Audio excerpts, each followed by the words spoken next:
Welcome back. അപ്പോൾ നമ്മൾ ഇന്ന് പരിചയപ്പെടാൻ പോകുന്നത് eSIM-നെ കുറിച്ചാണ്. എന്താണ് eSIM?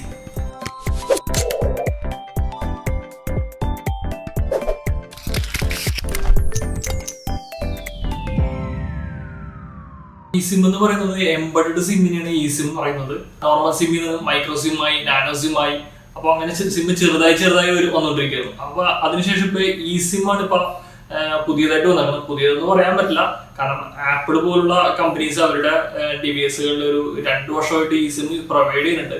ആദ്യം ഒരു ആപ്പിൾ വാച്ചിലാണ് വന്നത്. അതിനുശേഷം കഴിഞ്ഞ ഐഫോൺ ഡുവൽ സിം ആക്കിയ സമയത്തും ഒരു സിം eSIM ആയിരുന്നു. അപ്പൊ അതിനുശേഷം ഇനിയിപ്പോ അടുത്ത ഒരു ഇവന്റ് നടക്കാൻ പോകുന്നുണ്ട്. അത് നെക്സ്റ്റ് മന്താണ് വരാൻ പോകുന്നത്. അതിലും eSIM ഉണ്ടാവുന്നതാണ് പ്രതീക്ഷിക്കുന്നത്. അപ്പൊ എന്താണ് ഈ സാധാരണ സിം eSIM തമ്മിലുള്ള വ്യത്യാസം?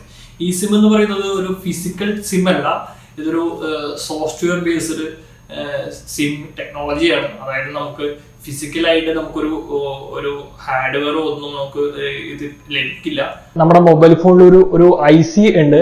ഈ ICയിലോട്ടാണ് നമ്മ QR കോഡ് സ്കാൻ ചെയ്ത് നമ്മുടെ സിമ്മിന്റെ ഡാറ്റയും മറ്റും സേവ് ചെയ്യുന്നത്. അങ്ങനെയാണ് eSIM പ്രവർത്തിക്കുന്നത്. ട്രാവൽ ചെയ്യുകയാണെങ്കിൽ, അതായത് ഇന്ത്യക്ക് പുറത്തോട്ട് പോകുന്ന സമയത്ത് നമുക്കൊരു ഫിസിക്കൽ സിം മേടിച്ച് ഫോൺ തുറന്ന് പിന്നെ അത് ഇടേണ്ട ആവശ്യമൊന്നുമില്ല.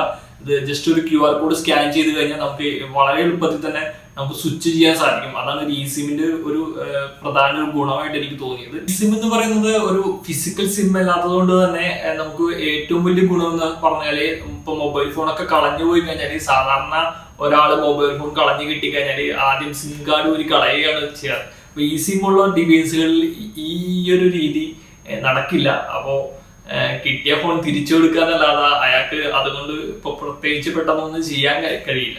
ഇപ്പൊ നിലവിൽ ആപ്പിളിന്റെ ഐഫോൺ മാത്രമേ eSIM സപ്പോർട്ട് ചെയ്യുന്നുള്ളൂ. വേറൊരു ഡിവൈസിലും eSIM ഇറങ്ങിയിട്ടില്ല. ഇനിയിപ്പോ നെക്സ്റ്റ് ജനറേഷൻ സിം ഏതാണെന്ന് വെച്ചാൽ അത് തീർച്ചയായും eSIM തന്നെയാണ്. ഇന്ത്യയിൽ ഇപ്പോ എയർടെലും ജിയോയും മാത്രമേ ഈ eSIM പ്രൊവൈഡ് ചെയ്യുന്നുള്ളൂ. അപ്പൊ നമുക്ക് eSIM ഉള്ള ഒരു ഡിവൈസ് ആണ് മേടിക്കുന്നുണ്ടെങ്കിൽ ജിയോ അല്ലെങ്കിൽ എയർടെലിന്റെ സിം കണക്ഷൻ തന്നെ എടുക്കേണ്ടി വരും. കാരണം വേറെ ആരും eSIM ഇന്ത്യയിൽ പ്രൊവൈഡ് ചെയ്യുന്നില്ല. അപ്പോൾ അടുത്തൊരു വീഡിയോ കാണാം. See you, bye.